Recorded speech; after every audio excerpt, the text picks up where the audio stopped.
시작하도록 하겠습니다. 하나님 너무 감사합니다.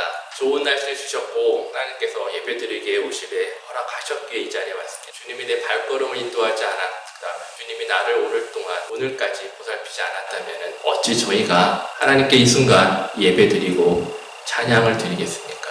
바람이 붐을 컴플레인하고 불평하기보다는 하나님이 나를 인도하실 바라볼 수 있는 우리 삶이 될 수 있게 도와주시고, 주님 이 순간 하나님의 말씀을 전하려고 합니다. 전하는 자가 되어주시고 그 전함을 통해서 하나님의 영이 들으시는 분들의 모든 마음과 삶 가운데 역사하시는 일들이 일어나게 도와주시옵소서. 부족합니다. 아시지 않습니까 주님? 그러기에 기도드리고 그러기에 주님께 나아가고자 합니다. 이 순간 하나님의 영이 함께 임재하여 주셔서 함께 예배드릴 때 우리와 함께 하나님의 사랑을 나눌 수 있는 귀한 시간이 될 수 있게끔 하나님께서 도와주시옵소서. 감사를 드리오며 예수 그리스도의 이름으로 기도드렸습니다. 요즘에 여러분들 삶 속에서 어떤 일들이 혹시 일어나세요? 기쁜 일들 일어나세요? 슬픈 일들 일어나세요? 여러분들이 그런 게 없다면 삶이 좀 힘들 것 같아요. 히로에라. 저 배울 때는 이게 히노로 배웠거든요. 근데 히로가 발음상 한국말이 맞는 거예요. 요즘에 히로에락이라고 이야기해요. 우리들 삶 속에 있는 기쁨, 노여움, 슬픔, 즐거움, 이 표현을 들으면은 맞다라는 생각이 듭니다. 물론 어린 학생들은 이게 무슨 뜻인가? 걔네들 삶에는 항상 즐거움만 있죠. 점점 나이가 갈수록 어떻게 돼요? 즐거움은 좀 낮아지는 것 같고 노가 좀 올라가고 그 다음에 어떻게 힘듦이 올라가죠. 이게 그래프가 참 이상해요. 근데 어느 순간에 보면은 이 그래프가 밸런스가 맞춰지는 나이가 있더라고요. 그러면서 희노애락이 인생의 그렇게 표현하는구나 라고 이야기를 합니다. 하지만은 알면서도요, 우리들 삶 속에 항상 뭐예요? 이 슬픔과 고통을 뺀 희와 낭만이 있기를 바라요. 나의 마지막 남은 평생은 그냥 즐거움만 가득하기를 바라는 게 우리들의 바람일 것입니다. 그래서 우리들은 늘 뭐에 간구하냐면요, 하나님의 복. 하나님 나에게 복을 주십시오 라는 그 복에 참 어떻게 돼요? 메말라 있죠. 성경책을 보면은 창세기 천지 창조부터 복이 나오고 노아의 축복, 아브라함의 축복, 야곱은 자기가 장자의 권한을 뺏기 위해서 팥죽 한 그릇에 그 복을 얻기 위해서 그렇게 형에게 사잖아요. 근데 이렇게 우리들은요, 하나님의 축복을 너무너무 좋아해요. 싫어하는 사람은 없을 거라고 생각을 하고, 기도 중에도 우리는 늘 빠지지 않죠. 축복합니다. 하나님, 우리 아이들 자녀를 축복해 주세요. 기업체를 축복해 주세요. 뭐든지 이 축복이라는 단어가 기도에 빠지면은 왠지 서운해요. 왠지 서운해요. 그게 우리들의 삶일 것입니다. 근데 마태복음 5장 말씀에 보면은 이렇게 적혀져 있네요. 심령이 가난한 자는 복이 있다니 천국이 그들의 것이며, 애통하는 자는 복이 있다니 그들이 위로를 받을 것이며 라고 예수님이 우리가 흔히 말하는 산상에서 하는 설교에서 이렇게 가르쳐 주셨어요. 복과 천국, 너무나 좋은 말인데 그 앞에 우리가 싫어하는 단어가 붙어요. 심령이 가난한 자, 애통하는 자. 왜 이게 복이랑 연관이 돼 있을까 늘 생각을 합니다. 하지만은 당연히 이 말은요, 예수님께서 유대인의 영적인 각성을 위해서 하신 말들 중에 하나이지만은 우리에게 하나님께서 내가 너한테 복을 줄게. 근데 너의 온전함과 진실함과 나에 대한 믿음을 보여주기 위해서 욕과 같은 복을 줄게 라고 하면은 하나님 잠깐만요. 내가 그거를 좀 감당할 수 있는 그 정도 믿음은 아닌 것 같아요. 복을 준다잖아. 욥의 결말은 참 축복이거든요. 그렇더라. 그러고서 장대하게 끝나요. 근데 그 앞에 고통이 나한테 와야 된다고 생각을 하면은 섣불리 하나님 그 복을 저한테 주십시오 라고 내라고 말할 수가 없는 게 우리들의 마음입니다. 그래서 우리는 자연스럽게 그런 것을 잠시 접어두고 그냥 나에 대한 생각, 내 가족에 대한 생각을 위해서 기도를 하는 경우가 많이 있습니다. 아픔과 애통, 힘듦과 불편함. 우리는요, 우리들의 삶은 그것들과 떨어질 수가 없죠. 항상 얽매여져 있고 뭉쳐있는 삶을 살아가고 있습니다. 내가 그곳에서 허우적거리고 있을 때 도망치려고 안간힘을 쓰는 것이 우리들의 삶일 수가 있습니다. 그리고 그것이 우리들의 보편적인 삶이라고 이야기를 하죠. 어느 날 갑자기 대학교에 다니던 딸 아이가 어떤 분의 이야기입니다. 갑자기 전화가 왔어요. 아빠, 몸이 좀 안 좋은 것 같아요. 아, 그래? 가까운데 가봐라고 병원에 그 아이한테 얘기를 했더니, 대학교 다니죠. 병원에 갔더니 당장 큰 병원에 가보라고 그래요. 아버지가 별 생각을 안 하고, 그래, 그러고서 아이를 데리고서 병원에 갔더니 급성 백혈병이에요. 갑자기 학교를 중단하고 내려와야 되는 거예요. 그러고 나서 갔더니 벌써 뭐 항암 치료를 시작해야 된다, 여기저기 해야 된다.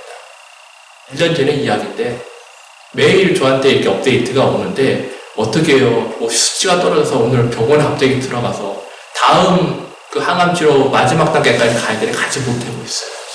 못 일어나고 있어요. 그런 메시지가 막 와요. 운동 경기를 막 하다가 청년분들끼리 막 게임을 해요. 하다가 팍 하고 부딪혔어요, 그냥. 그래서 아이고 괜찮아. 괜찮아. 걱정하지 마. 또 열심히 운동을 했어요.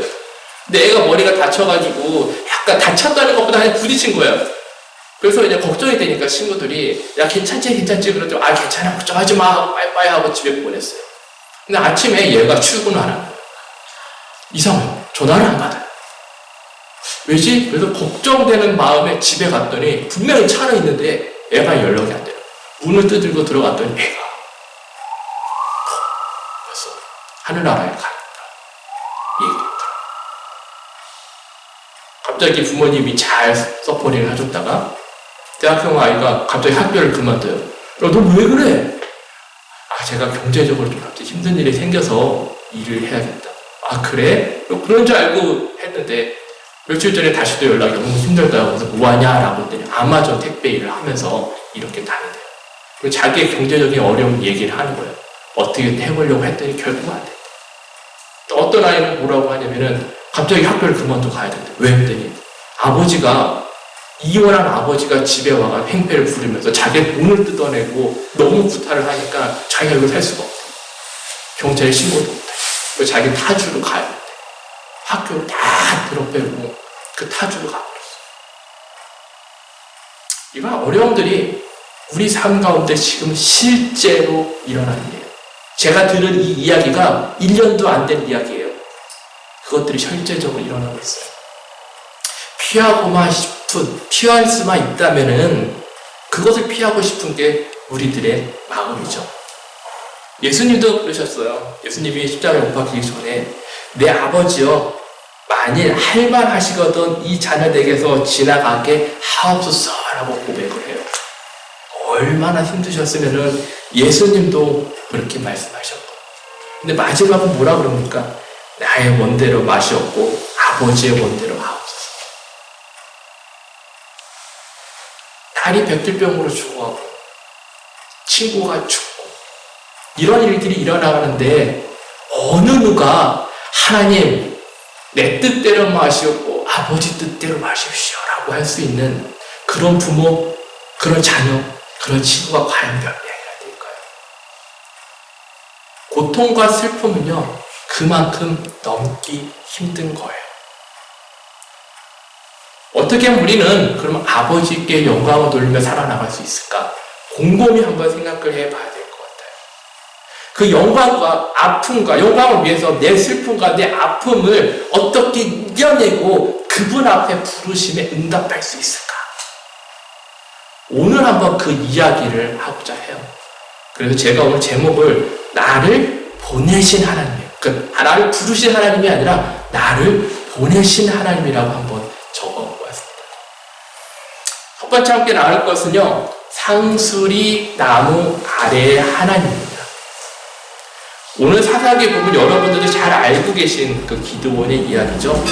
이 배경을 보면은요, 이스라엘의 자손이 또 여호와의 목전에 악을 행하였으므로 여호와께서 7년 동안 미디안의 손에 넘겨주셨다라고 이야기를 합니다. 이스라엘 백성들이 미디안으로 말미암아 산에서 웅덩이와 굴과 산성을 만들어 살았는데 농사를 짓고 파종을 할 때면 미디안과 아말렉과 동방 사람들이 쳐들어와서 모든 곡식과 가축들을 가지고 아무것도 남겨주지 않은 상황이에요. 여러분들은 이 글을 읽으셔서 어떻게 좀 공감이 되세요? 머릿속에 막 그려지세요? 저 같은 경우는 저는요, 제가 70년생이거든요.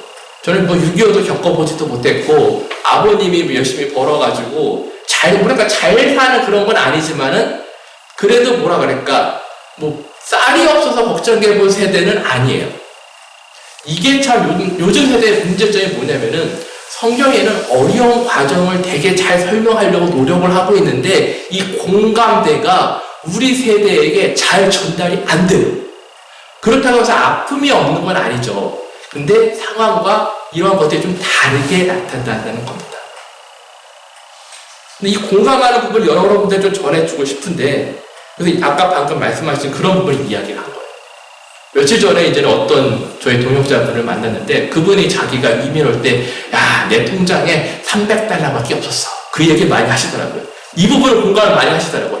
야, 내가 그때 진짜 공부하러 왔는데 통장에 몇백 불밖에 없었는데 내가 진짜 극빈자층에 속해서 살아왔어.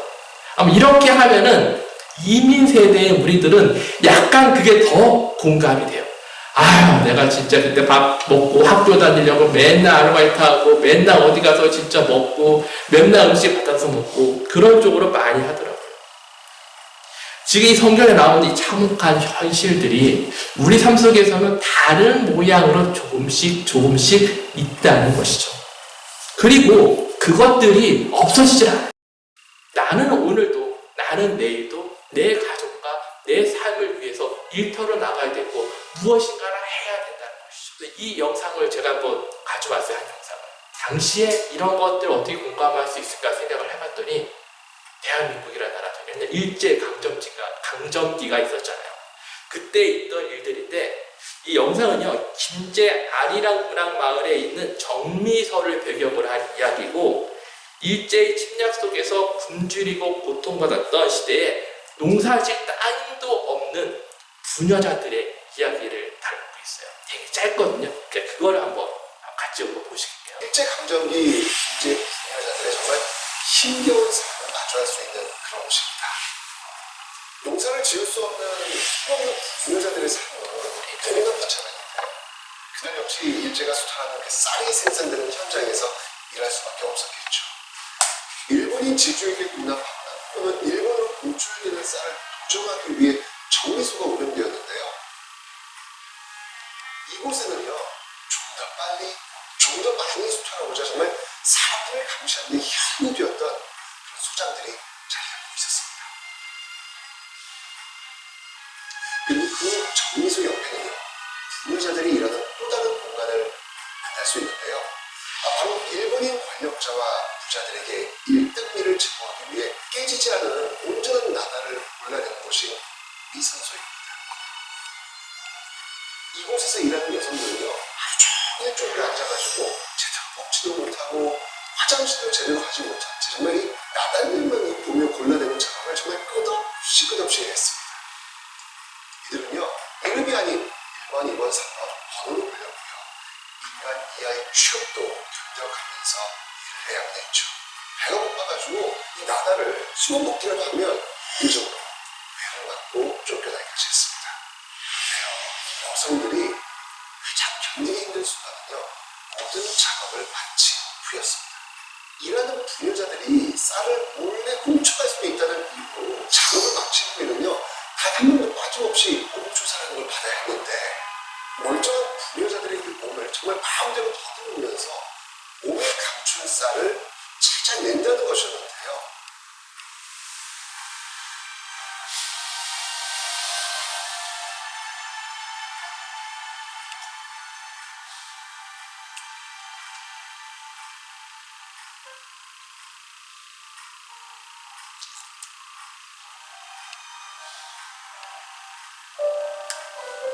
삶의 무게가 이렇게 힘든 것 같아요.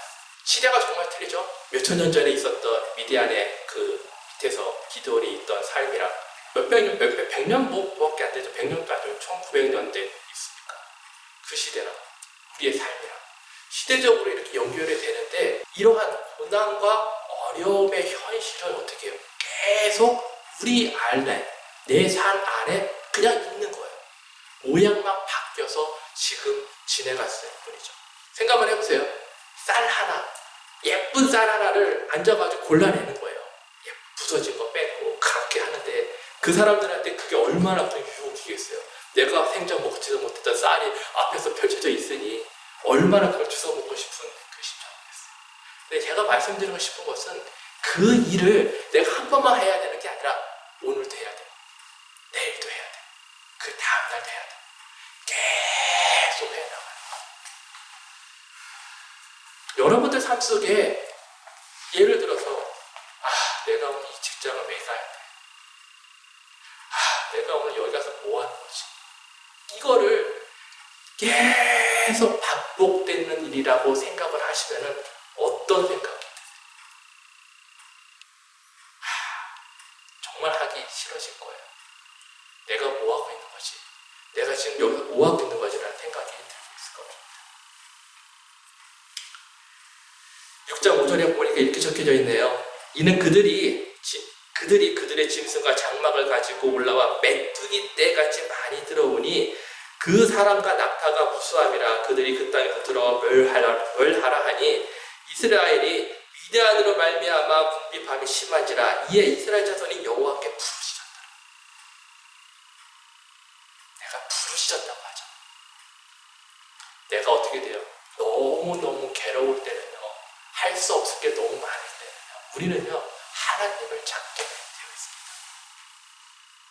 하나님께서 이스라엘 백성이 부르심에 선지자를 보내어 두려워하지 말아라 라고 말을 했어요. 그 10절에 보면은 너희가 내 목소리를 듣지 아니하였느니라 라고 응답까지 하셨어요. 한 심리학자가 이렇게 얘기를 해요. 어떤 사건이라든가 일들이요. 내가 갖고 있는 한계와 내가 조절 가능한 범위를 벗어나는 그 통제 불가능한 상태가 되면은 그것이요. 분노와 좌절이라는 감정으로 나타나게 돼요. 아이들이요. 화를 내잖아요. 자, 요즘 세대를 무슨 세대라고 부르냐면 화가 많은 세대라고 해요. 젊은 애들이 쟤는 너는 왜 이렇게 나한테 짜증을 부려? 너 나한테 왜 그래? 부모님들이 가장 많이 하는 이야기 중에 그게 하나가요. 왜냐? 아이들이 화를 내는 이유는요. 어른들은요. 어렸을 때부터 우리 세대 어른들은 경험을 하면서 모든 것들을 컨트롤하고 통제하는 능력이 커졌어요. 요즘 세대들은요. 그 경험하는 정도가 작죠. 인터넷으로 수업하죠. 코로나가 걸렸죠. 이런 것들이 하다 보니까 어떻게 돼요? 통제할 수 있는 이게 작아져요. 그러다 보니까 내가 통제할 수 없는 것들이 나타났을 때 이게 어떻게 돼요? 분출되는 과정이 화를 내요. 지금 제너레이션들은 화가 있는 제너레이션들. 아이들이 그래요. 음악을 보고 영화도 보고 노래 가사를 잘 들어보면은요 나의 화를 분출해요. 근데 우리 신앙인들이 그럴 수 없잖아요. 내가 남에 대해 화를 낼 수 없잖아요. 우리 이 화를 누구한테 내요? 하나님한테 내요. 주여! 그런데 문제는요, 이스라엘 백성들이 이 울부짖음에 하나님께서 선지자를 보내신 것처럼 우리들에게 이미 성경이라는 말씀을 주셨어요. 그렇죠? 하나님 나는 왜 그래요? 내 삶이 왜 그래요? 그래, 성경에 보면은 다 그런 말들이 있어요. 그리고 그 말씀을 통해서 우리에게 보여주시지만은 우리들은 그걸 어떻게 돼요? 잘 받아들이지 않고 있죠. 목사님 말씀을 들으면 그렇구나 주님 그렇죠 그래요 라고 응답을 하죠. 그럼 우리는 왜 이런 것들을 잘 못 알아들을까요? 아마도 하나님 말씀이 나에게 오실 때는 그런 거 있잖아요. 영화 같은 거는 막 빵빠레 울고 천부 천사가 오고 빵빠빵 하면서 극적인 막 번개가 치고 팡 하고 이렇게 되는 것처럼 하나님이 짜잔 하고 일어나서 힘들지 내가 여기 왔다 내가 너한테 말해주려고 왔으니 내 말 잘 들어 잘 들어 이렇게 말하지 않았으니까 아무래도 모르는 걸 수도 있어요. 근데 당시에 성경책에 선지자를 보냈대. 그럼에도 불구하고 그들이 듣지 않았어요. 우리들은요, 이렇게 내 삶 속에 하나님이 우리한테 이미 말을 해주고 있어요. 근데 그 음성, 그 말씀을 잘 어떻게 인식하지 못하고 있다는 거죠. 들었는데 말씀이 성경책 안에 있는데 근데 그게 내가 인식하지 못한다. 마치 내가 너한테 선지자를 보냈잖아. 얘들아 내가 말했잖아. 두려워하지 말으라고. 근데 언제요? 라고 말하는 것과 똑같다는 것이죠. 그래서 우리는 어떻게 되냐면 새벽에 일어나서 주여 새벽 기도를 해요. 그 성경 책을 막 읽어요. 그러면서 직장에 가시죠. 직장에 가서 또 세상적 일을 하다가 이거 하다가 저거 하다가 그러면서 그래 집에 가자. 그리고 집에 가요. 오늘 하루 잘 버텼다. 그리고 내일 또 새벽 기도 가서 주여 또 차 타고 드라이빙하고 지하철 타고 일터에 가서 그리고 또 다 저녁에 잘 하루 마쳤다. 이게 반복되면서 이루어지고 있죠. 여러분들 다 그렇게 살아가세요. 근데 그게 맞잖아요. 그게 삶이죠. 그게 인생이죠. 라고 말을 합니다. 내 삶을 한번 돌아보셔야 돼요. 많은 분들한테 제가 어떻게 지난 한 주간 동안에 목사님이 그러잖아요. 하나님과 좋은 시간 보내셨습니까? 하나님과 인자하심을 하셨습니까? 그러면 목사님이 항상 그런 얘기를 해요. 그럼 성도분들 보면 예, 아멘 그래요. 제가 직접적으로 그래요? 그러면은 성도님들께서 인자하신 가운데 한 가지 일을 좀 나눠줘서 보세요. 그러면 다들 머뭇거려요. 한 분이 손을 싹 걸어요. 그럼 얘기를 하시면요, 내가 하나님과 인제 속에 이야기를 하는 게 아니라 글쎄 우리 아이가요 어디 학교 잘 갔대요. 글쎄 뭐가 잘 됐대요. 제가 아들 얘기를 하는 게 아니라 제가 그 이야기를 하는 게 아니라 나와 하나님과 임재 가운데 하나님이 나한테 해주신 음성에 대해 얘기해달라고 하면 우리는요 그것을 찾을 수가 없어요. 왜 그럴까요? 왜 우리들은요 내 삶 속에 계신 하나님의 임재하신가 하나님의 음성을 듣지 못하고 내가 인지하지 못하는 걸까요? 본문 11절에 보면은 이렇게 적혀져 있습니다. 여호와의 사자가 아비에셀 사람 요아스에게 속한 오브라에 이르러 상수리 나무 아래 앉으니라. 마침 요아스의 아들 기드온이 미디안 사람에게 알리지 아니하려 하여 밀을 포도주 틀에서 타작하더니 라고 적혀져 있습니다. 자, 지금 기드온이요 미디안 사람들이 막 자기 거 곡물들을 막 뺏어가니까 어떻게 돼요? 숨어서 타작을 하러 가죠. 타작이 뭔지 아시죠? 겨울을 곡식을 하다가 쭈꾸미를 바퀴를 풀어버려요. 근데 여기서 우리가 눈여겨야 봐야 될 건 시간이라는 거예요. 시간적으로. 과연 어떤 사건이 먼저 일어나고 있느냐. 말씀을 보면은요. 여호와의 사자가 상수리 나무 아래에 앉으니라 라고 시작합니다. 그리고 그 다음에 기드온이 눈치를 보면서 나타나고 있는 거예요. 근데요. 기드온은요. 그곳에 누가 앉아 있는지를 알지를 못해요. 기도는요 상수리 나무 아래 앉아 있는 누군가가 중요한 게 아니라 나를 언제라도 발견하고 가진 모든 것을 빼앗아갈 수 있는 미디안 사람들을 경계하고 그러다가 보니까는 그 경계심이 나의 인지력을 작아지게 만들죠. 그리고 어떻게 돼요? 그 일을 계속 반복하고 있는 거예요. 똑같은 하루라는, 똑같은 상황이라는 것이 나를요, 나의 눈과 나의 마음과 나의 길을 아주 좁은 공간으로 밀어넣고 그 안에 탁 가둬. 그래서 옆에 누가 있는지, 앞에 누가 있는지, 뒤에 누가 있는지 내가 그것을 못 보도록 만든다는 것이죠. 여러분들의 하루, 제가 말씀드렸죠? 똑같은 하루. 우리는 그게 좋다고 얘기를 해요. 평범한 하루. 아무 일도 일어나지는 않는 하루. 그게 좋아요. 가다가 다리가 부러지는 게 좋은 게 아니라 그냥 왔다 갔다 아무 일 없이 왔다 갔다 거리는 게 좋아요. 우리는 그걸 일상적인 생활이라고 부르죠. 근데 그 평범한 하루, 아침에 새벽 기도 가고 차 타고 버스 티켓 사고 커피 한 잔 마시고 자리에 앉고 컴퓨터 켜고 갈 때까지 반복되는 이 모든 일들이 어쩌면은요 너무나 당연시 했던 그 순간의 일들이 나를 작은 공간으로 밀어넣고 하나님을 보지 못하게 만든다.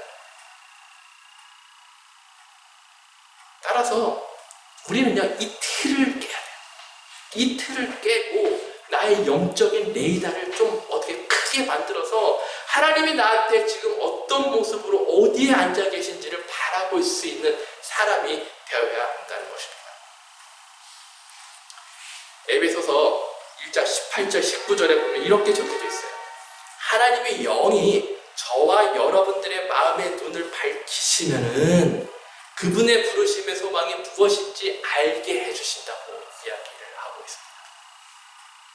우리가 잘 알고 있는 사무엘서 3장 말씀에 보면은 사무엘이요 이렇게 자고 있을 때 여호와께서 사무엘아 사무엘아 라고 했을 때 사무엘이 음성을 듣고 누구한테 달려가요? 엘리야한테 달려가요.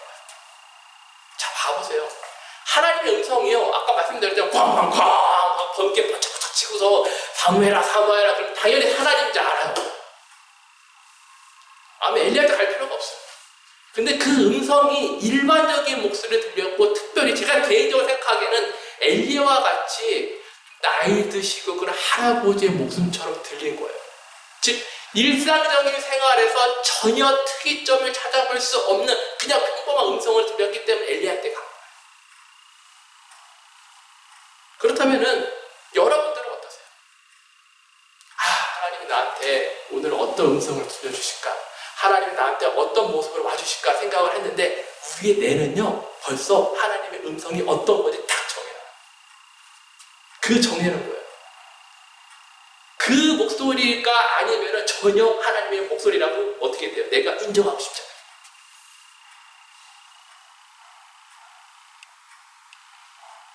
이러한 정해놓은 나의 바람, 내가 갖고 있는 관점으로 정해놓은 이 모든 것들로 가지고 그 모든 것들 안에서 그 틀 안에서 우리가 살아가기 때문에 우리는요 상수리 나무 아래서 앉아서 기다리시는 하나님을 볼 수 없는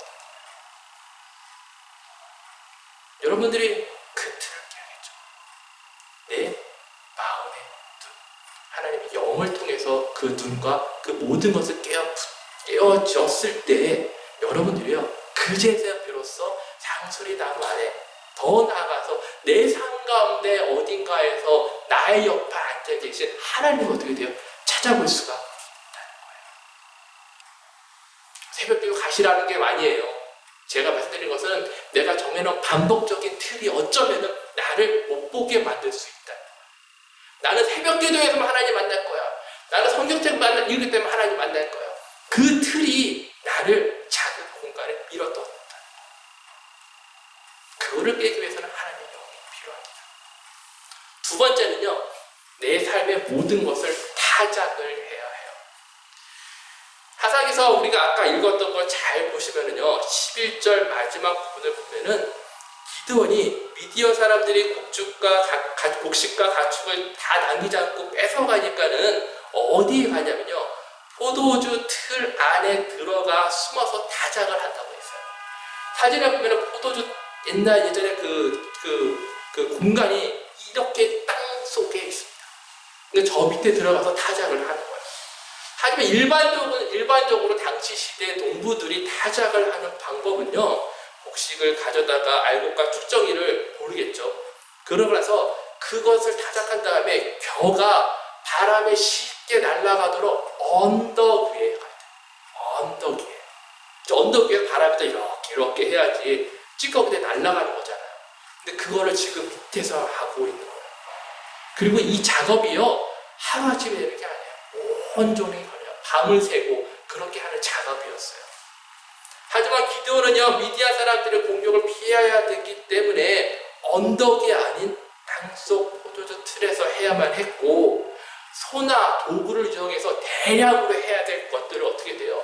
저 틀 속에 꾸지를 앉아서 많이 가져오지도 못해요. 많이 가져오면 걸리니까. 아주 조금 가져와서 매일매일 땅에 대고서 조그만 나무로 이거를 막 치고 있는 거예요. 바람이 이렇게 혹시나 날리면 누가 보니까 어떻게 돼요? 앉아서 아까 그 영상에서 본 것처럼 앉아가지고 나를 하나씩 이렇게 이걸 어떻게 해요? 매일 하고 있어요. 매일. 내 삶이 혹시 이런 삶인가 혹시 그런 생각 안 들어보세요? 상하고 좀 다르지만은 그래 나도 컴퓨터 자판 두드리고 나도 도장 쓰고 컴퓨터 키고 이게 알 하나하나 혹시나 누가 나 공격할까봐 회사에서 날 잘릴까봐 직장에서 뭐가 안 될까봐 일터에서 뭐가 안 될까봐 그거 걱정하면서 하나하나 알갱이를 솎아내는 일이 이거 내 삶이랑 완전 똑같네 라는 혹시 그런 생각은 안 드시나요? 근데 이러한 반복적인 일상들 내가 해야 되는 이런 일상들이 결국 어떻게 되면 나를요 세상과 이렇게 묶이도록 만듭니다. 내가 이 세상과 묶여버리니까 내가 이 상 속에 살아가야 되니까는 우리는요 상술이라고 아래 있는 하나님을 알지도 못하고 살아가고 있고 나도 모르게 세상의 문화, 세상의 종교, 세상에 바라는 것과 어떻게 돼요? 뛰고 싶어도 뛸 수 없는 상태로 살아가고 있는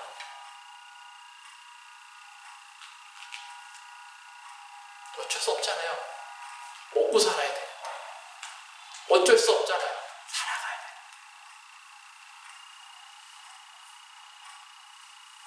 근데요, 하나님의 때때로는요, 이 악한 세상과 이 세상과 나를 얽어먹고 있는 이러한 모든 상황 속에서 나를 분리해서 하나님을 바라보는 자로 만들고 싶어 한다는 것이죠.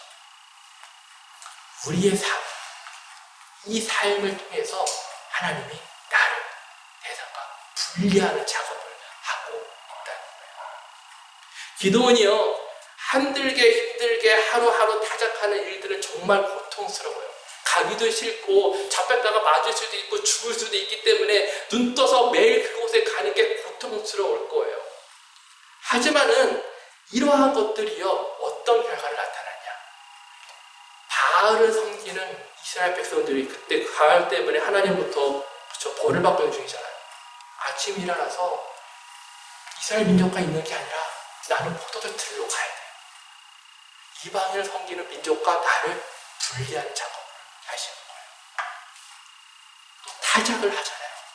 타작을 하면서 하나님이 너에게 주실 수 있는 뭔가를 준비하고 있다는 것을 가르쳐 주시려고 한다는 것이죠.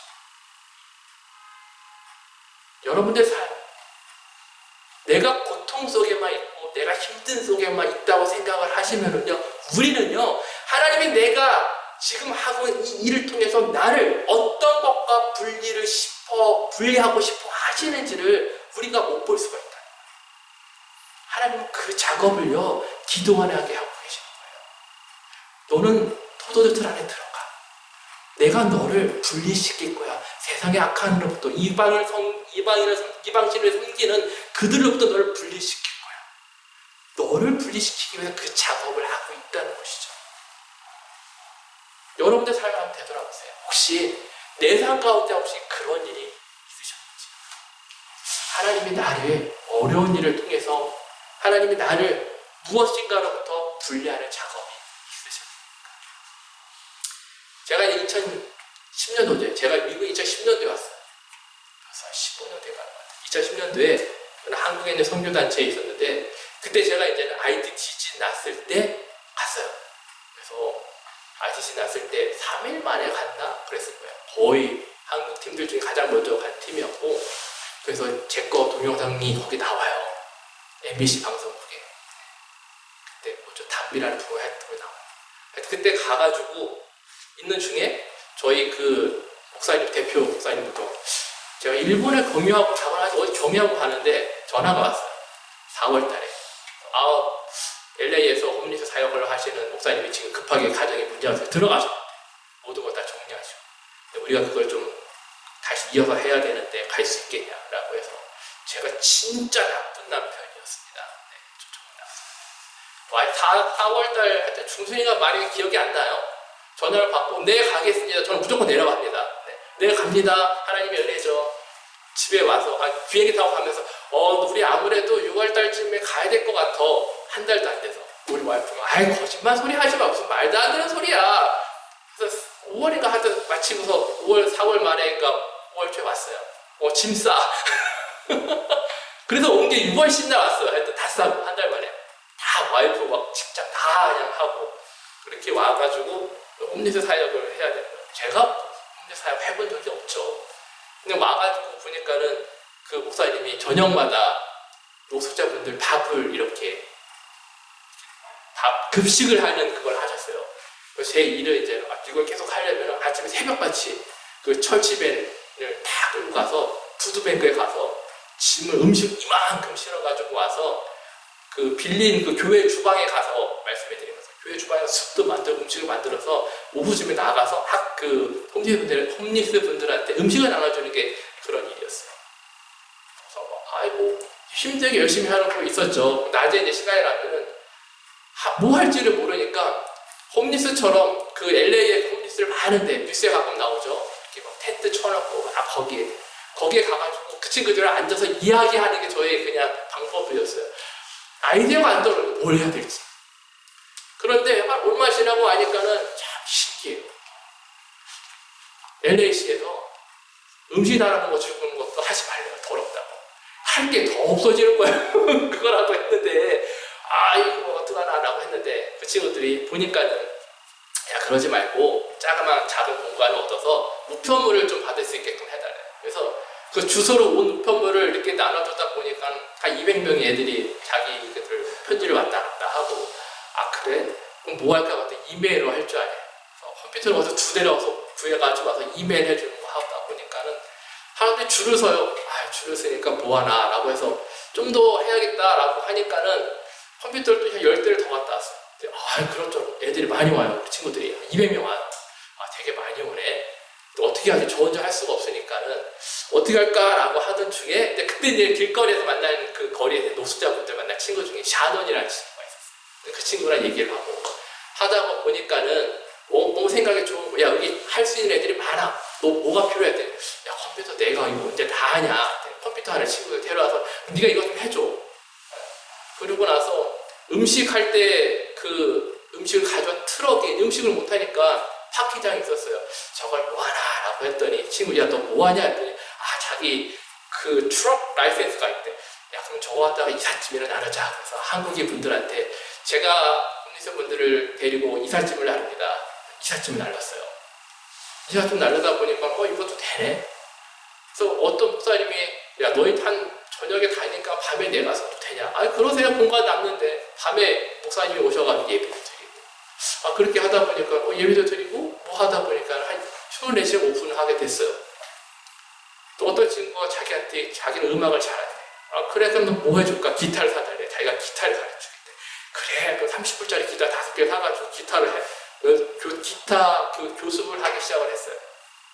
기타 교습을 하다 보니까 애들이 모였으니까 이제 찬양팀 만들지. 저녁에 예배가 있으니까 그래 그것도 해라. 찬양팀을 하고 찬양팀 하다 보니까는 애들이 너무 많이 와요. 그래서 그래. 그래서 공간을 요만했던 게 요거 2배만 해주고 하루에 한 300명 오기 시작하고 근데 옆에 있던 레스토랑이 문을 닫고서 한 3개월 동안 일을 안 하는 거예요. 그 건물주가 맨날 비어있길래 건물주에 가가지고 제가 식당을 운영해 볼 테니까 3개월 동안 공짜로 해달라고. 네가 무슨 돈이었냐? 제가 $1씩 받는 식당을 하고 싶다. 그래서 $1 식당도 오픈했어요. $1 식당, 컴퓨터 잡쳐져 주고, 무빙하는 거 하고, 애들 우체국하고, 교회하고 해서 거의 한 6,000 스퀘어핏을 빌딩을 다 썼어요. 너무 잘 됐죠. 이게 막 3개월 만에 일어나는 거예요. 2013년도에 그때 이제 제가 같이 있던 친구들이 샤넌이라는 친구, 제임스, 제인 한 12명의 친구 제가 다 못해요. 저는 항상 그랬죠. 네가 해줄래? 저는 그게 제 특기예요. 뭐가 필요해? 식당도 뉴욕에서 온 친구가 자기 식당 했을 때 그래 그럼 와서 저거 해. 저는 할 수 있는 게 없기 때문에 하여튼 기술이 없으면 매일 설거지만 해요. 나중에 그것도 못해요. 설거지하는 친구가 저는 설거지 설거지라는 게 그냥 그 세제만 하고 이렇게 하면 될 줄 알았더니 그게 아니에요. 뭐 사다가 이렇게 섞어서 뭐 하더라고. 기름 뭐 이거 뭐 하여튼 그것도 못하겠어요. 감사하게듯이 너무 잘 되는 거예요. 와, 하나님이 뭐 은혜를 막 쏟아 부어주시는구나. 그 찬양칭 했던 애들이 성가보 가운데 다 입고 교회 가서 찬양도 하고, 저는 기술이 없으니까 운전만 하고 너무 잘 되는 거예요. 야, 하나님 너무 감사하다고. 이 잔원이라는 친구가 2014년 여름에 저랑 같이 멕시코 선교를 갔어요. 멕시코 선교를 가가지고 그곳에 계신 선교사님 만나서 그 친구가 저한테 딱 나는 이제 신학교에 가서 신학을 한 다음에 내가 멕시코로 가야 돼. 멕시코에 가가지고 내가 이곳에 농장을 하고서 거기서 사람들을 한번 만나서 키워보고 싶다고. 그러니까 네가 LA 가서 홈리스를 데려다가 자기한테 드롭을 해주래. 자기가 걔네들 케어하겠대라고. 할렐루야, 하나님 너무 감사합니다. 이런 꿈을 꾸는 게 어떻게 보면 제가 사역을 하면서 제자가 그런 꿈을 꾸는데 너무 감사하잖아요. 와, 진짜 너무 감동이었어요. 와, 그래, 그렇게 하자. 너무 행복했는데 7, 8월에 선교 갔다 오고 10월 달에 저녁에 제가 교회가 철야 기도를 하고 있는데 문자가 딱 왔어요. 병원인데 너 이 친구가 아니네. 샤넬을 지금 알고 있다고. 거리에서 하트 어택으로 병원에 실렸다. 아, 그래요. 근데 그때 받은 전화번호가 제 거였어요. 병원에 갔죠. 지금 수술 들어갈 거니까 지금 얼굴도 못 대. 들어가는 네가 할 수 있는 게 아무것도 없으니까 내가 전화를 할 테니 그때 와. 그러니까 뭐라 그래요? 그 방문할 수 있는 갈 수 있는 시간에 와. 그래서 알았다고. 새벽에 잠을 못 자죠. 집에 병원에 집까지 한 1시간 정도 거리는데 집에 왔는데 잠을 못 깨갖고 자는 둥 마는 둥 하는 새벽에 전화가 왔어요. 지금 빨리 마지막 기회라고 볼 수 있어요. 근데 갔더니 벌써 친구가 있잖아요. 살아있는데 그 아직 호흡기 다 끼고 있는 거니까. 근데 저한테 마지막으로 그걸 떼기 위해서 펌펌을 받으려고 한 거예요. 그러니까 그 친구가 하루아침에 저희 곁을 떠났어요. 이 친구 샤넬이라는 저 친구가 친한 친구 중에 한 명인데 어떻게 보면 제 사역 가운데 가장 큰 열매를 하나님이 대응하시더라고요. 와, 내가 왜 그러지? 뭐 해야 되지? 근데 그때도 전화가 와요. 단체에서. 사역이 너무 커지니까 단체가 준비되지 않고 사람이 죽은 거에 대해 너무 불안해요. 그래서 프로젝트를 종료를 시켰어요. 제가 3년 동안 그렇게 했던 거를 제 스스로 하나씩 물건을 팔고 하나씩 친구들을 떠나보내야 되고 하나씩 클로즈로 하는 게요.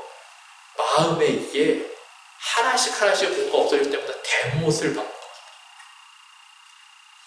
대못을. 그렇게 하나씩 한 명씩 사람들을 보내는데 그때 저도 할 수 있는 게 울부짖을밖에 없어요. 하나님한테. 하나님 왜 그러셨어요? 제가 뭘 잘못했나요? 차라리 하시려면은 시작 초반부에 그렇게 하시지. 이게 뭐예요? 그런 부르심이 있었고 그때는 제가 이게 하나님이 나를 타작하고 있다는 것을 알지 못했어요. 원망에 가득했죠. 근데 우리 삶 가운데 제가 나눈 이 일부분이 아마 여러분 삶 가운데 더 크고 더 아팠던 힘들었던 타작의 기회는 여러분들 삶 가운데 있었다고 생각을 합니다. 이러한 타작의 일들이 어떻게 일어나고 계십니까? 아마 육체적인 일뿐이라고 말할 수는 없을 거예요. 어떤 건 정신적으로 다가오기도 하고 어떤 것은 정말 말로 할 수 없는 그런 상황이 나를 타작하기도 해요. 근데 그때 우리가 알아야 될 것이 있죠. 하나님이 나를 무엇인가로부터 분리시키시고자 한다. 하나님이 나를 매일매일 알곡을 짚게 하신 것은 내가 너를 위해서 무엇인가를 준비하기 위해서 내가 너에게 지금 어떻게 돼요? 알 하나하나를 주게 만들고 있다. 근데 우리가 그걸 어떻게 돼요? 컴플레인을 하냐? 아니면 하나님의 손길을 바라보냐는 내 마음에서 지금 어떤 일이 일어나고 있냐를 인지할 때 알 수 있다는 것이죠. 따라서 여러분들 삶 속에 지금 그런 일이 일어나고 계세요. 아, 나 지금 타작하고 있는 것 같아요. 하나님이 나를 때리고 하나님이 나한테 맨날 이런 똑같은 일을 해주는 것 같아요. 우리 집사님 부동산 그거 하신다고 했잖아요. 전 잘 알지는 못하지만은 TV 보니까 매일매일 똑같은 데 앉아있고 어떨 때는 내가 언제 팔지도 모르잖아요. 내가 오늘 여기 앉아있고 매일 똑같이 앉아있고 매일 똑같이 앉아있고 매일 똑같이 앉아있고 언제 오지? 언제 오지? 언제 오지? 그 일들이 허무하게 느껴질지는 있지만은 우리 생각은 그렇지만 하나님은 어떻게 돼요? 하나님 나를 타작하고 계시는 거예요.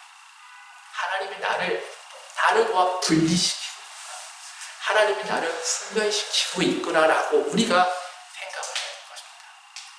우리들의 삶은요 타작의 과정이고 그 타작은요 하나님이 나를 준비시키는 훈련의 과정이라는 것이죠. 따라서 힘들게 바라보지 마십시오. 우리가 지금 타작당하고 있습니다. 더 좋은 알갱이로 하나님이 찾기 위해서라는 거죠. 세 번째는요 하나님의 말씀을 온전히 신뢰해야 합니다. 타작을 하고 있는 기드온에게 하나님이 오셔가지고요 여호와의 사자가 이렇게 얘기를 해요. 큰 용사여 여호와께서 너와 함께 계시다라고 말을 듣자 기드온은요 14절을 보면은 오 나의 주 여호와여 여호와께서 우리와 함께 계시면 어찌하여 이 모든 일이 우리에게 일어났나이까. 또 우리 조상들이 일찍이 우리에게 이르기를 여호와께서 우리를 애굽에서 올라오게 하신 것이 아니냐 한 그 모든 이적이 어디 있나이까. 이제 여호와께서 우리를 버리사 미디안의 손에 우리를 넘겨주셨나 하고 오히려 어떻게 돼요? 원망 가득한 감정을 심어서 하나님께 화풀이해요. 참 재밌어요. 인간이라는 존재가, 저라는 존재가 주여 주여 주여 라고 해서 하나님이 나에게 이런 일이 일어납니까? 라고 했는데 하나님 딱 나타나면 하나님 말이 돼요? 이렇게 얘기를 해요. 야 네가 불렀잖아. 내가 왔는데 하나님 이게 말이 돼요? 말이 안 되잖아요. 이렇게 컴플레인을 하고 있는 게 우리예요. 그런 질문들을 하나님께 6장 8절부터 12절을 보니까요 이렇게 되어 있어요.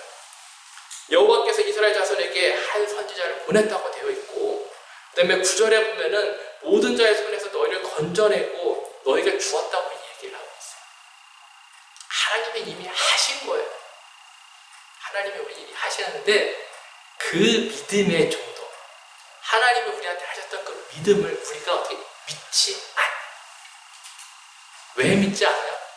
내가 힘드니까 세상이 나를 아프게 하니까 그 아픔이 나를 어떻게 해요? 하나님의 말씀을 믿지 못하도록 만들고 있다는 거죠.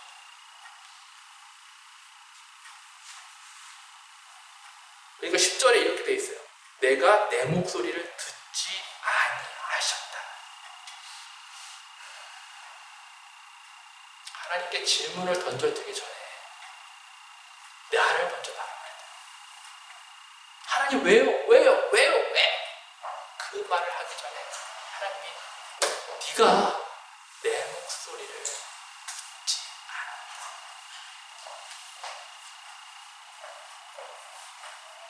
하나님께서는요 선지자를 통해서 이스라엘 백성과 기드온에게 이미 말씀하셨어요.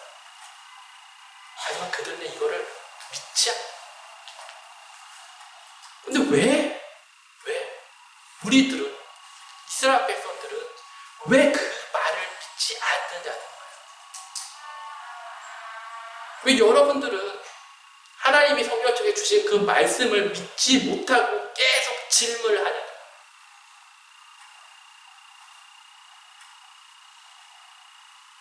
예수님께서 여러분들에게 우리가 잘 알고 있는 마태복음 28장 맨 마지막에 하늘과 땅의 모든 권세를 내게 주셨으니 그러므로 너희는 가서 모든 민족을 제자로 삼아 아버지와 아들과 성령의 이름으로 세례를 베풀고 내가 너희에게 분부한 모든 것을 가르쳐 지키게 하라. 볼지어다 내가 세상 끝날까지 너희와 함께 항상 함께 있으리라 하시니라.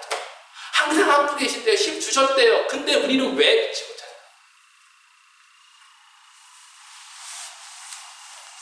얼마나 많은 크리스천들이 이 세상에 있는데 우리가 그 말씀을 순종하면서 나가는 크리스찬들은 과연 몇 명밖에 안 된다. 몇 명이라고 말할 수도 없어요. 정말 극소수의 사람만 말씀을 들고 나가요. 그럼 왜 그럴까? 생각을 해보셔야 돼요. 내가 살아갈 때 갑자기 어려우니까. 정말 기도원처럼 우리가 다칠 때마다 주님, 왜 나요? 내가 왜 이렇게 어려움 겪어야 돼요? 질문하고 나갈 때마다.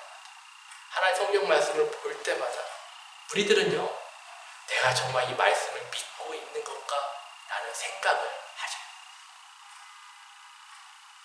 근데 또 핑계를 잘 대죠. 내가 뭐 좀 하는데 하나님이 나를 이해하실 거야. 하나님이 나를 아마 다 알고 계시니까, 나의 모든 거 머리카락 개수까지 알고 계신 하나님이니까 나를 다 알고 계실 거야 라고 이렇게 하면서 내 믿음의 관점이 다른 걸 어떻게 돼요? 넘어가요. 이러면 안 되잖아요. 내가 하나님한테 주여 주여 주여 주여라고 부르짖기 전에요, 묻기 전에 우리가 먼저 해야 될 것이 뭐라고요? 내가 과연 하나님의 말씀을 얼마나 신뢰하고, 내가 신뢰도 하지 못하는데 왜 우리는 항상 하나님께 부르요? 왜 우리는 하나님께 부르짖고 왜 우리는 하나님께 달라가요? 내가 믿지도 못하면서 우리는 언제부터 그런 삶을 살아가고 있냐고요? 나는 왜 언제부터 그런 사람이 되었냐는 거예요. 하나님의 적들, 이 세상이요, 우리를 그렇게 만들고 있어요. 그렇게 하지 말라고 하고 있어요. 그래서 미디안의 공격이 중요한 것이 아니군요. 하나님이 너를 보호할 거야, 내가 너를 구원할 거라는 말씀이 있음에도 불구하고 사람들은 누굴 봐요? 미디안의 공격을 봐요. 이쪽을 보지 못하게끔 미디안들이 공격하려고 보는 거야. 이쪽은 못 봐. 세상이 나를 그렇게 만들고 있어요. 내가 매일 하고 있는 일들이, 포도주 틀에서 하고 있는 일들이, 기도원이 어떻게 돼요? 근데 저와 여러분들은 어떻게 돼요? 그 틀 안에서 구부려서 그냥 그 일만 계속 하게 만드는 거예요. 그러면서 하루 지나다 보니까는, 살아다 보니까는 나의 첫사랑은 어디 가고 나의 신뢰의 정도는 바닥을 치고 있는 거죠. 여호와의 사자가요, 기도를 보고 큰 용사여 라고 얘기해요. 큰 용사. 기도원이 그 말을 안 했잖아요. 왠지 아세요? 우리가 생각하는 큰 용사는요, 근육이 있고 갑옷을 입고 힘 좋고 못도 있고 말도 있고 이런 게 큰 용사예요. 근데 기드온 스스로를요, 나는 소주 틀 안에서 쭈그려서 이렇게 한 사람이에요. 근데 하나님이 큰 용사야 라고 하니까 이거예요. 예, 하나님? 뭐라고요? 무슨 밖에 나올 수 없는 상황이 된 거예요. 여러분들은 어떠세요? 저는 어떨까요? 하나님이 여러분들한테 큰 용사요, 집사님한테 엠파이어 스테이트 빌딩에 하실 분입니다 라고 하면은, 에휴, 뭐 말도 안 되는, 이게 뭐 이래요. 다른 유니터를 뭐 하시는, 이거 저 돈 다 가져갈 거예요 라고 하나님 말씀하셨어요. 아이고, 내가 지금 요만한 거 하고 여기에 뭐 말도 안 돼, 저기에 뭐가 엄청나게 맛있는 거 저기 뭐가 있고, 케이크에는 뭐가 있는데 내가 뭐, 이렇게 얘기를 하죠.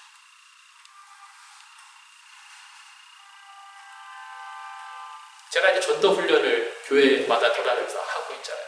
근데 전도 훈련 하실 때 다 이렇게 한국 분들이라든가 다른 모든 분들은 훈련을 참 좋아하세요. 이론 수업. 자, 말씀 구절 다 외워요. 자, 나갈 때, 자, 첫 번째 강의 때 이거 다 외우세요. 이 말씀 우리한테 힘이 됩니다.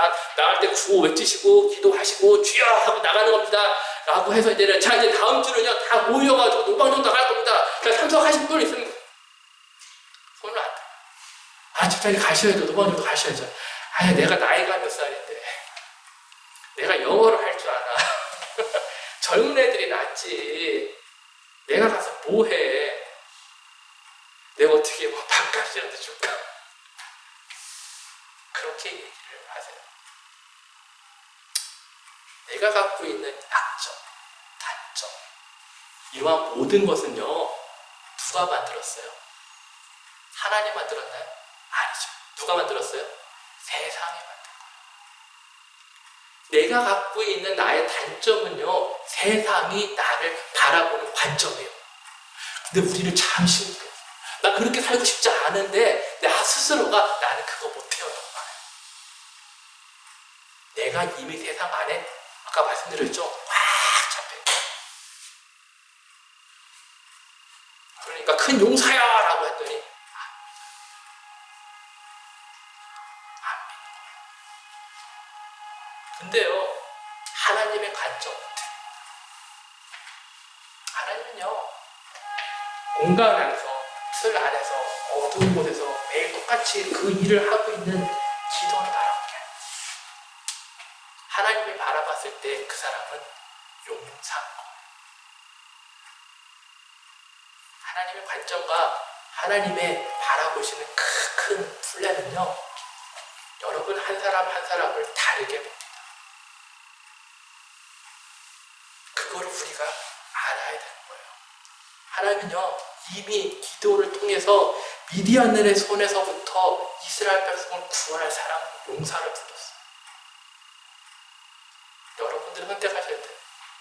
세상에 부르는 약한 사람, 세상에 보는 그 고통 속에 살아가는 작은 자, 어두운 그늘 속에 있는 그 작은 자가 나올지, 하나님의 부르심에 내가 어떻게 응답해야 될지는 여러분들의 결정으로 하셔야 돼요. 과연 우리는 그 부르심에 어떻게 응답해야 될까요?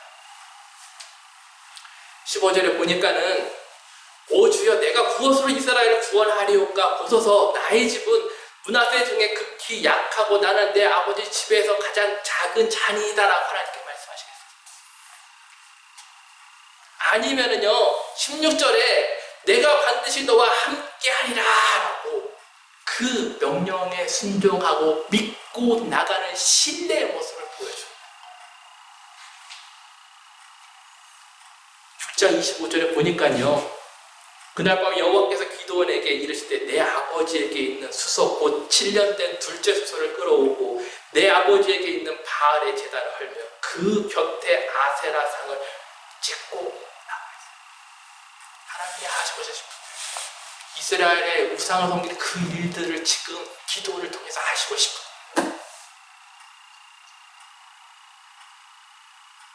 여러분들이 아마 오늘도 썬데이니까 이 교회 왔어요. 차 타고 못 타고 저기 왔을 거예요. 예배드리고.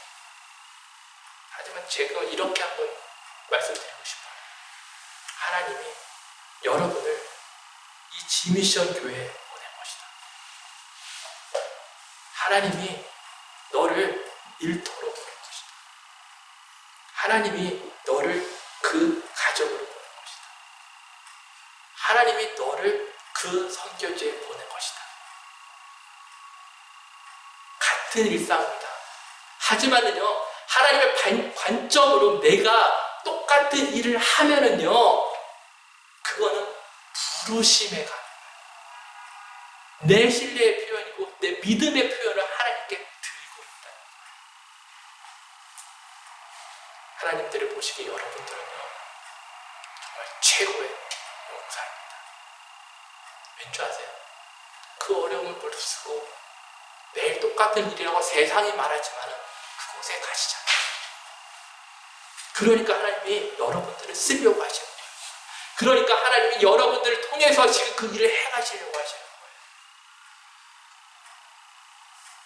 이번 주간 오늘 예배 드렸잖아요. 다시 일상으로 돌아가실 것입니다. 어디론가 가실 것입니다. 먹고 살아야 되니까. 세상으로 가든지 어디로 가든지 가정으로 가든지 어딘지 가야 돼요. 똑같은 일이라고 불리우는 그 일을 해야 돼요.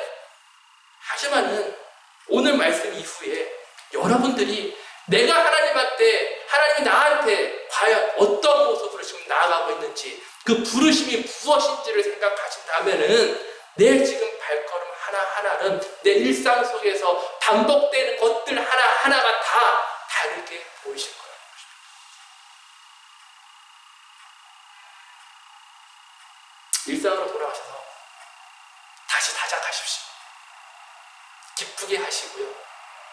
사자 가운데서 하나님의 상수리 나무 아래 계신 그분을 한번 바라보시기 바랍니다. 힘들 때 옆을 한번 보세요. 하나님이 그곳에 계실 거예요. 하나님이 당신에게 향하여 미소를 지으시면서 아마 위로하여 주시고 계실 것입니다. 이번 한 주간 동안 이제 더 이상 반복되는 일상이라고 말하는 것이 아니라 하나님의 부르심에 응답하여 나가는 그곳이 되시기를 예수 그리스도의 이름으로 축복하며 기도하겠습니다. 하나님, 그렇습니다. 저희들이 이 세상 속에 살아가면서 어느덧 내가 주여 주여 외치기만 하고 정작 하나님께서 너는 큰 용사야 라고 말하지만은 제가 그 세상의 어둠과 고통과 힘든 속에서 자라나면서 나도 모르게 하나님, 제가 왜요? 제가 어떻게 이 초라하고 나약한 제가 왜 용사입니까?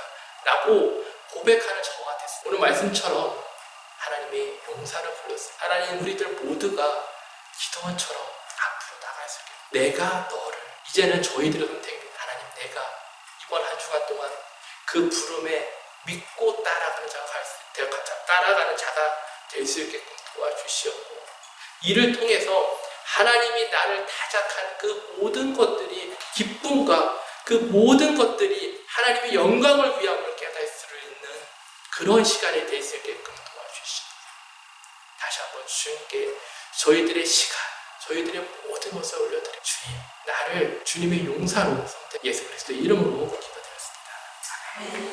함께 통성으로 기도할 시간 갖고서 제가 마무리 기도하고 주기도 무도로 마치도록 하겠습니다. 함께 기도하실 때요, 과연 나는 지금 어떤 삶을 살고 있는지, 그리고 과연 나는 하나님을 얼마나 신뢰하고 있고 그 신뢰를 어떻게 하나님께 드리고 있는지를 우리 다 같이 통성으로 기도하도록 하겠습니다. 사랑해 주님 아버지, 우리 말씀 중에 감사합니다. 하나님, 정말 우리가 어떤 삶을 살아가고 있는지 하나님께서 다시 한번 기도의 이야기를 통해 주심에 감사를 드리고, 이를 통해서 하나님께 나가게 수 있게 도와주시옵소서. 아버지, 저희들 믿음으로 나갈 수 있는 자가 될 수 있게 도와주시옵고, 세상에 얼매는 자가 아닌 세상에 분리되어 하나님에 의한 타자, 하나님에 의한 그런 의를 멸류관을 가지고 나아갈 수 있는 그런 자가 될 수 있게끔 저희들의 삶의 한 순간순간을 하나님께서 지켜주시옵소서. 주님 아버지, 그렇습니다. 저희들 다시 한번 하나님의 말씀을 듣고 이제 나아갈 때 하나님께서 저희들과 함께 하여 주시옵고, 오늘 말씀을 통해서 받은 그 은혜를 가지고 세상에 나아가 정말 소금과 빛의 역할을 다할 수 있게 도와주시옵소서. 세상에 주는 그런 시간적인 제약과 공간적인 제약에 얽매이는 것이 아니라 하나님이 주신 넓은 뜻과 넓은 아버지의 계획 안에서 그 도구로 사용받을 수 있는 우리가 될 수 있게끔 도와주시옵고, 나가시는 모든 분들의 발걸음 하나하나가 하나님의 정말 용사가 되어 나갈 수 있는 귀한 시간이 될 수 있게끔 함께하여 주시옵소서. 감사를 드리오며 예수 그리스도의 이름으로 기도드렸습니다. 주기도문으로 마치겠습니다. 하늘에 계신 아버지, 이름이 거룩하게 하시옵소서. 나라의 마옵시며 뜻이 하늘에서 이루어진 것 같이 땅에서도 이루어지리이다. 오늘 우리에게 연락처를 주시옵시고, 우리가 우리에게 지진 자를 사하여 주옵소서. 우리의 죄를 사하여 주시옵시고, 우리를 시험에 들게 하지 마옵시옵시고, 다만 하소서.